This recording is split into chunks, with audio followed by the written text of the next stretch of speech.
Hey, welcome back to BE 101X to my office at the University of Toronto.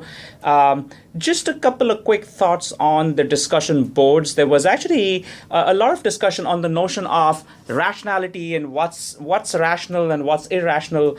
And I think you've not just sort of read books and seen blog posts that talk about the fact that humans, because they don't obey the laws of economics, are irrational, as if to suggest that that's a fairly negative thing. And I did want to sort of highlight that, in my opinion, just because people don't follow the laws of economics, I don't think it makes them bad or irrational in any way.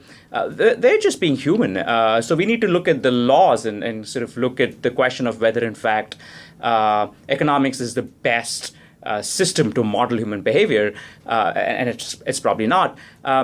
But I think the stronger form of irrationality comes when we, as public policy people or designers of government services or consumer products, assume that other people that are stakeholders, our customers, are rational. So, for example, if I design a pension system that is incredibly complicated and the forms are hard to follow and the disclosures are hard to read, then it's kind of wrong of me as the designer of that poor product to point fingers at the end users and say, well, they procrastinated or they didn't understand the information and so on and so forth. So, to me, the best systems are forgiving.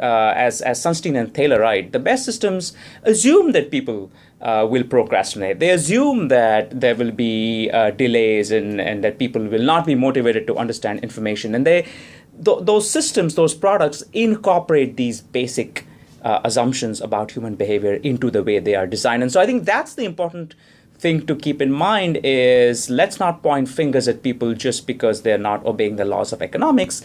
Let's make sure that our products and our policies and our programs and, in fact, the world more generally accommodates the fact that human beings are humans and they are not econs. Thanks again for being part of BE 101X. See you next time.